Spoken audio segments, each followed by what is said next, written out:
Hello, everyone, and welcome back to Dancing with Damage. I'm Ian, your resident philosopher. And I'm Abby, your resident author. And today, we talk about sociopaths.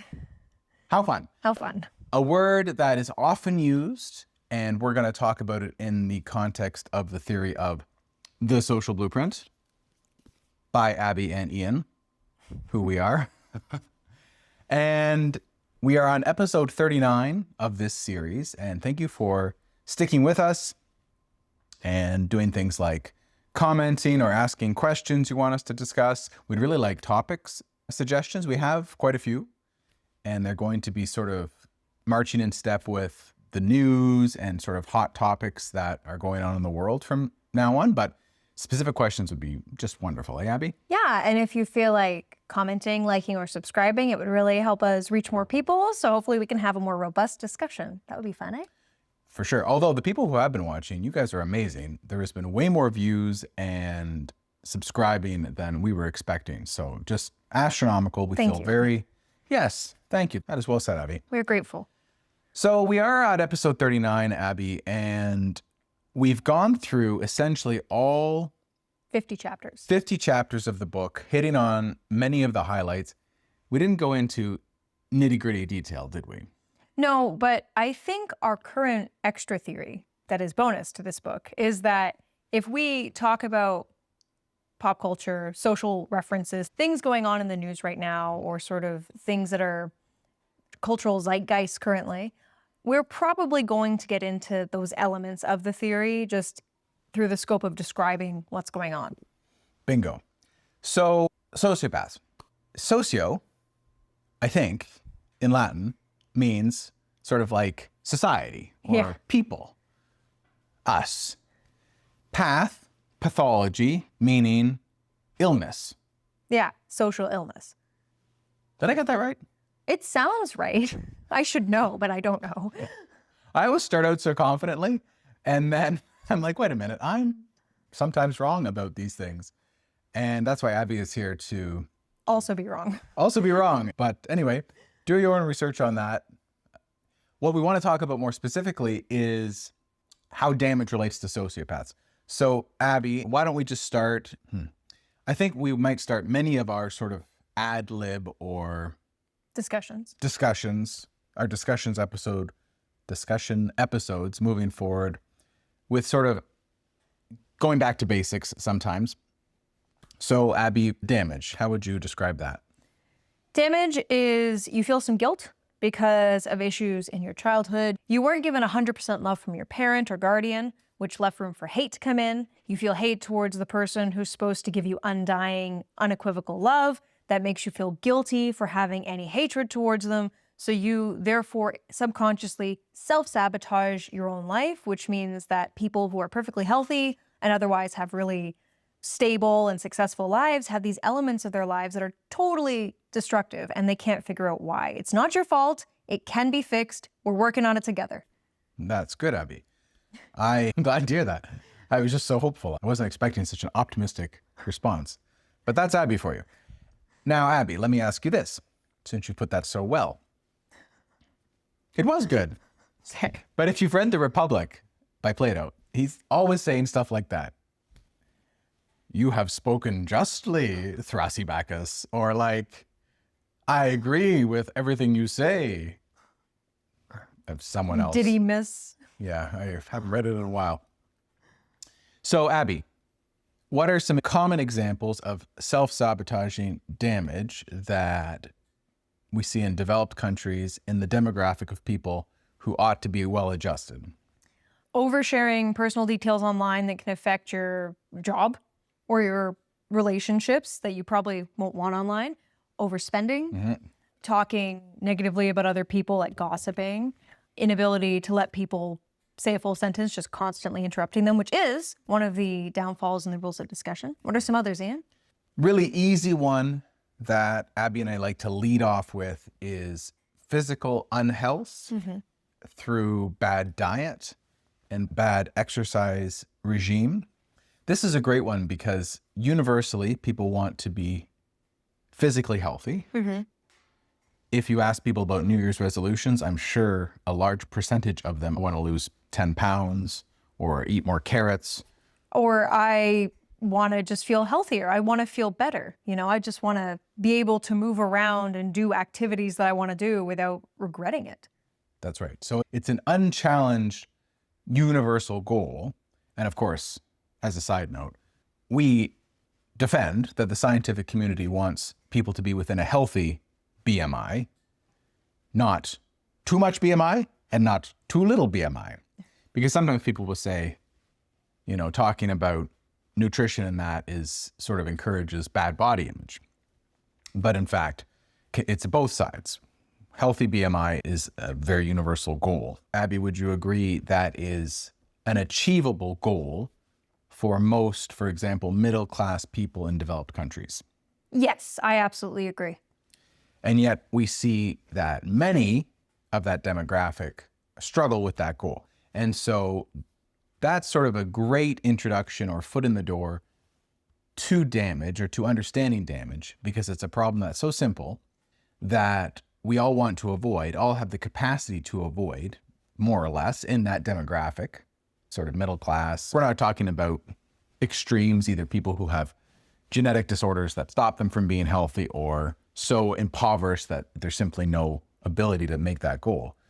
And yet we still see that commonly. Okay, so what I'm getting at, Abby, is this.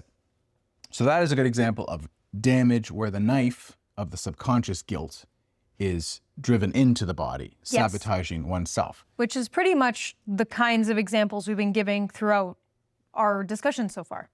Bingo.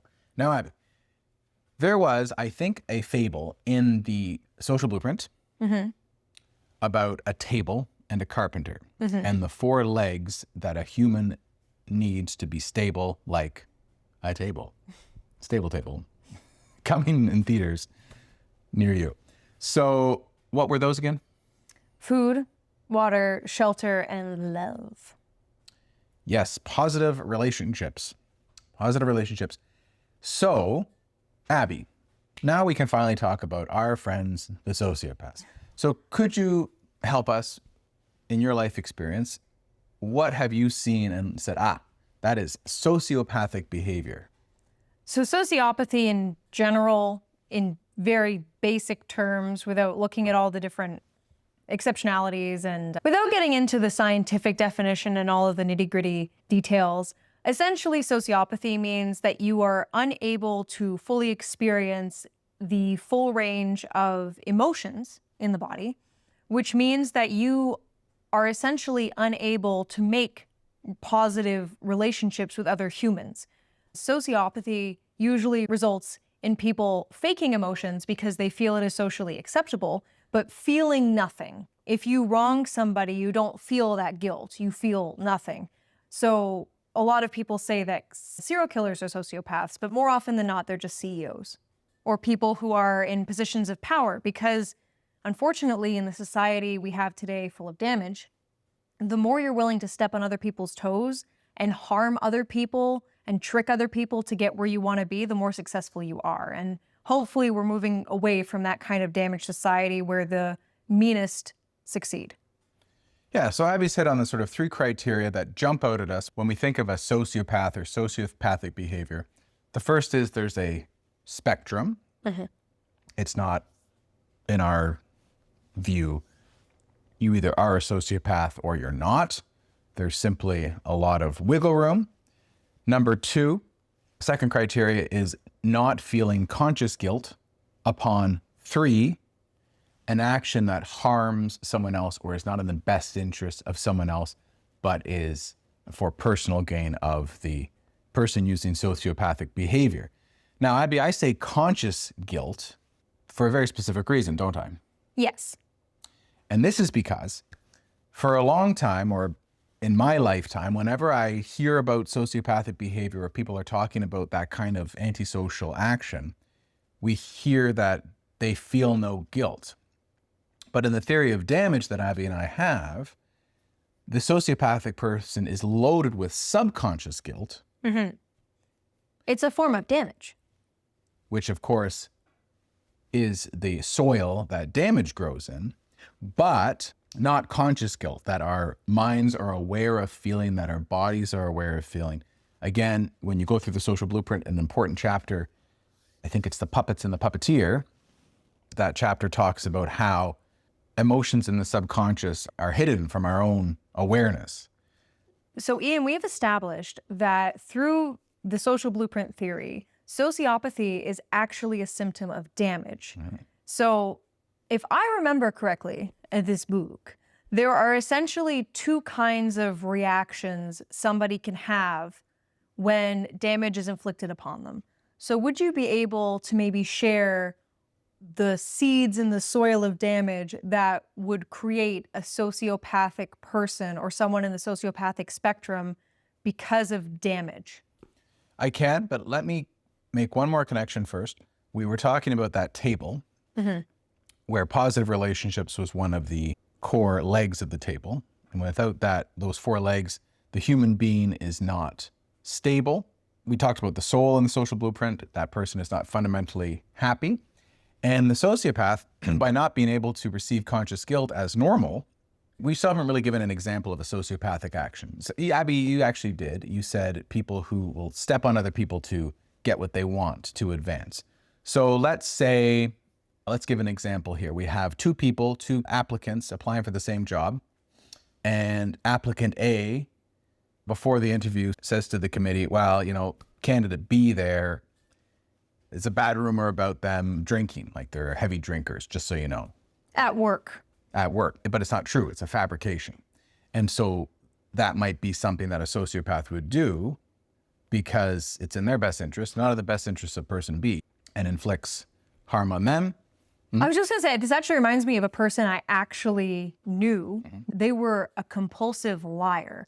And they would just say whatever they wanted to try to elicit sympathy from people to manipulate others.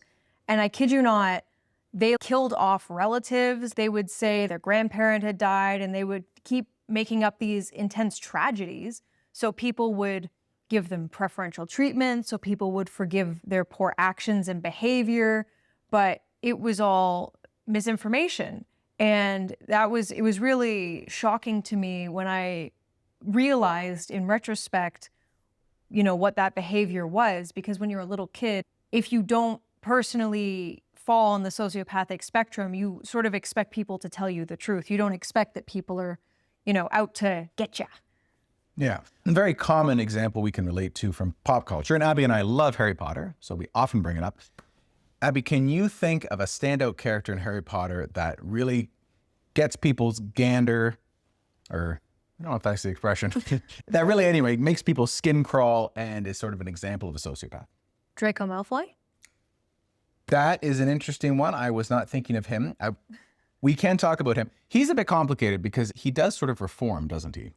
I guess in the end he does, but in our theory, damage can be healed. So maybe he's on the lower end of the sociopathic spectrum and he was able to work out the damage in his life. Yes, I think in an episode down the road, we may take examples of popular characters and popular books and talk about them a bit, about whether it's realistic, some of their behaviors or their character changes or things like that. I think that'd be interesting. But I was thinking of an older character who was a teacher in one movie. Oh no, you were thinking of Gilderoy Lockhart.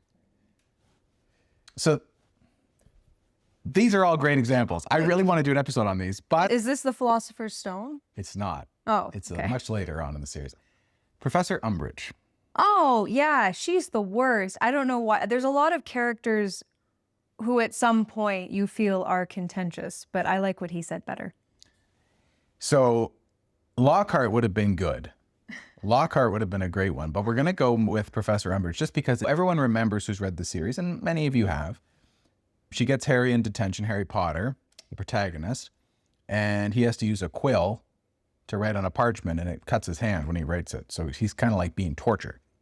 Yeah, it's intense. And Professor Umbridge, our example, sits and sips tea and is sort of like Enjoying it. thinking she's doing this great thing, but tormenting this person. There's no evidence that she feels any empathy. Or remorse.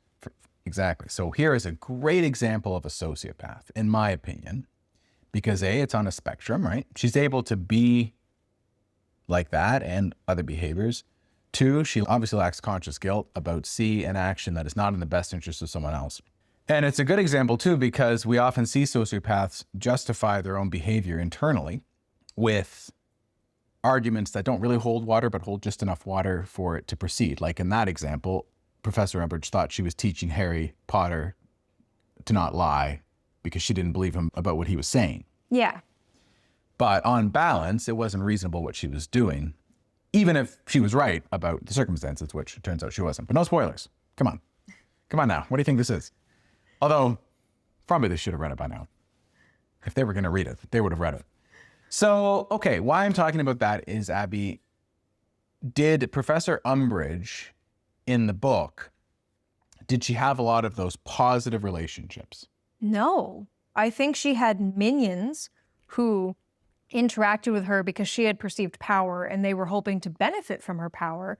But I can't think of a single character who genuinely liked her and wanted to spend time with her outside of that power. That's right. So in truth, Abby, does sociopathic behavior harm the user? Yes. In that one leg of the table is sort of cut off.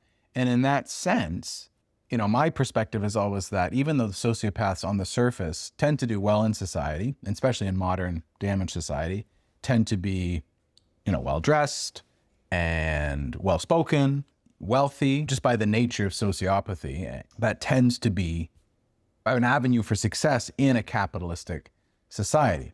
But in our argument, these people are actually more wretched and more fundamentally unhappy and more damaged than the person who overeats and becomes morbidly obese. Or gets addicted to a substance they are not coerced or uneducated about, like they fully know the risks that they still participate.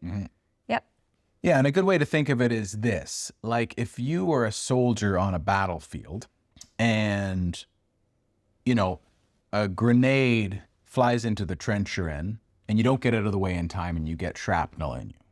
Is that going to make you more upset? A well-adjusted person, would that make them more upset? Or if a soldier in their own military took a grenade, popped it, and then threw it in and blew up a couple of their friends, which would make you feel worse? Abby, which would make you feel worse?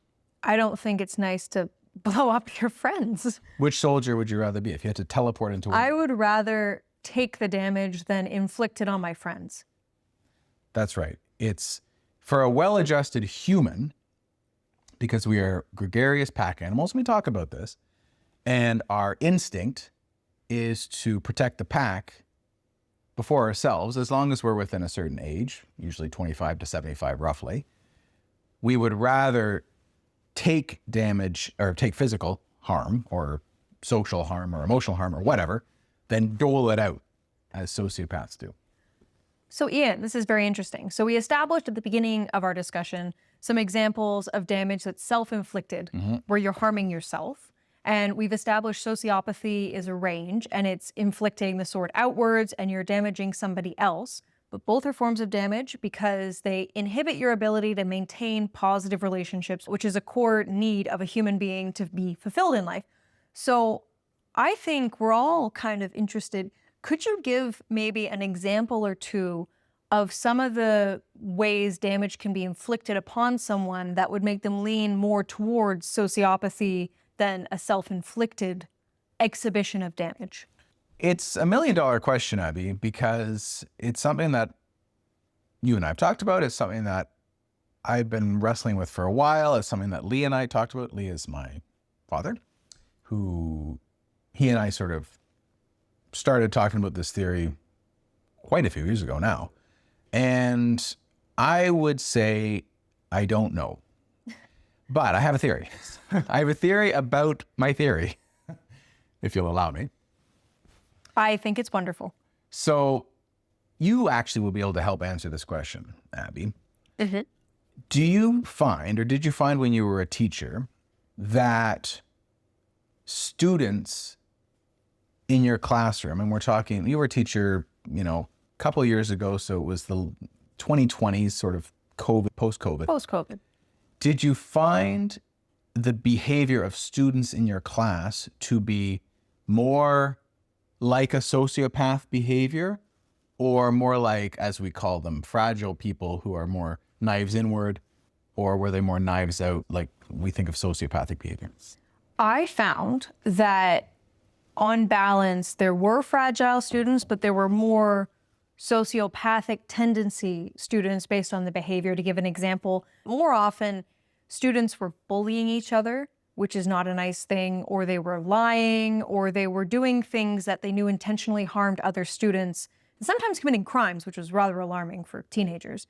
And they laughed about it. They showed no remorse, and they were very sure that there was nothing that could be done to reprimand them, so who cares?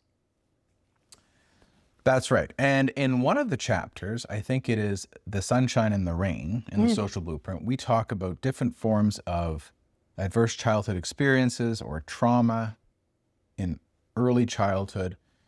Broadly speaking, they could be divided up into abuse, like physical abuse or emotional abuse, or the other type almost looks opposite, but still falls under abuse, being neglect and spoiling and kind of laissez-faire parents. Do you remember we talked about those two avenues? I indeed do.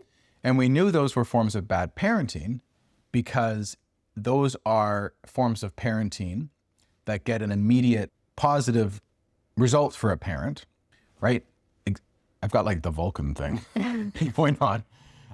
Somehow this has become physical abuse and this has become neglect. Whatever, this is what it is now. So this is our life now.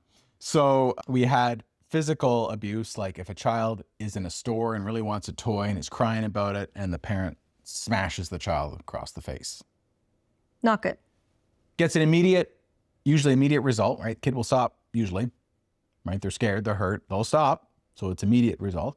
Or spoiling, oh yeah, you can have whatever you want, pick out whatever you want. It's sort of the difference between overt crime, should be a crime. So we know these are bad parenting tactics because we talk about in the book how the path to true parenting requires sacrifice, i.e. requires love, i.e. requires difficult conflict management with the child. Actually, super quickly, there is a current wave through social media and some news outlets that gentle parenting, as it's called, which is sort of laissez-faire parenting, or you can just have whatever you want. I'm just going to ask you nicely, and if you don't listen, oh well. It's a current conversation where it's sort of an epidemic, where people are saying now, they're starting to speak out, which is interesting because we started writing this a long time ago. And it's interesting that people are agreeing, without knowing it, that it's a problem and these children are out of control and it's not an effective way to parent children. That's right. So to answer your earlier question, you said we see a rise of that second, I don't know, this is happening. The second form of abuse, that being, you called it gentle parenting. And then you also said in your experience, you see a tendency towards more sociopathic behaviors in adolescents. And adolescents have always had rebellious behavior. I don't think we should kid ourselves about that. But historically, I would argue it hasn't been quite this bad. As an example, TikTok is a platform which exists, and there is a trend of public destruction and destruction of others' property for a sake of a video to try to get views and literally a minute of fame. And there is a rise of students who feel it's a good idea to destroy and cause thousands of dollars of public property damage for the sake of making a video they think might be funny. And I think that is an excellent example of sociopathic behavior. Yeah. So to answer your question, I would say, Abby, the theory of my theory is that the form of abuse that's more neglect and spoiling tends to create more knife out sociopathic presentation of damage, whereas more harsh physical and emotional abuse seems to create more fragile presentation of damage, knife in, I'm going to hurt myself. But the thing is, the reason I say it's a theory of a theory is because I've seen so many counter examples, and there's always going to be exceptions that prove the rule in social theory. That's a given. And we talk about that when we say, social science is like an artist trying to paint the perfect picture, which is impossible. versus science, which is a carpenter who can measure exactly a cabinet and make sure the door closes each time it's open and shut. One is an impossible task because human nature it's weird. And physical things like a shelf or chemicals and plastics and things, those are all, they can be scientifically qualified, but not the human. Not yet.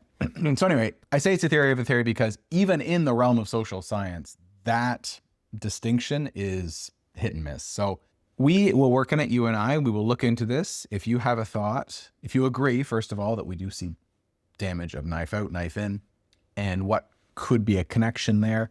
In my work with the criminal population as a lawyer, I have noticed a pretty good correlation between sociopathic crimes.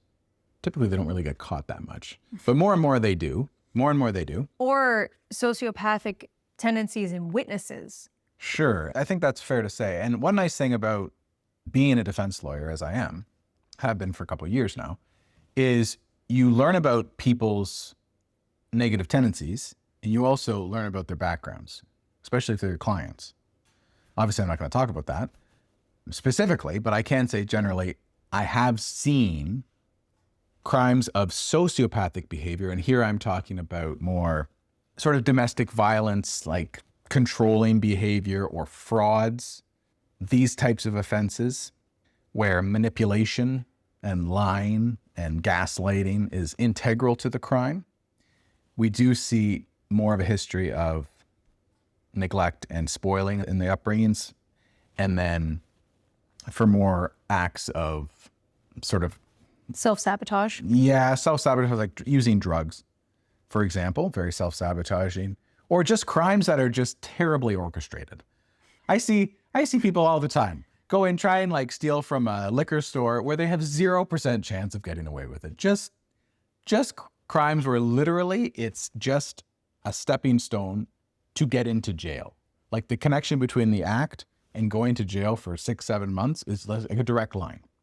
That's self-sabotage because the knife is in, because you're doing this little thing that doesn't really, like, it's just a misdemeanor. I mean, the store will get its product back and the insurance will probably pay also for the value because you probably don't want to sell a product a weird guy has touched, you know. They can be weird.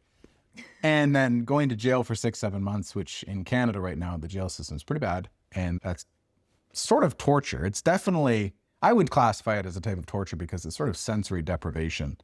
If you go to the jails and you see what's going on there. And overcrowded. Yeah, and just the smells and the sounds and the stress of being encapsulated with a certain population would be difficult, I think, for anybody. So what I'm getting at is that type of criminal or criminal behavior, you see more of physical abuse. But again, it's not really cut and dry. So I think in the next episode, Abby, we'll touch more on politicians, especially one politician that's been pretty prevalent in the news as it relates to sociopathy, to put it in context of our theory, and also talk a bit about the population that elected him and maybe steps to hopefully remedy the situation down the road. What do you think about that? I like it. So this was part one, where we sort of establish what sociopathy is in the context of our theory. And then that will allow us in the next discussion to dive more into some concrete examples and get to the nitty-gritty of it. Amazing. Well, thank you for tuning in. Have a great day.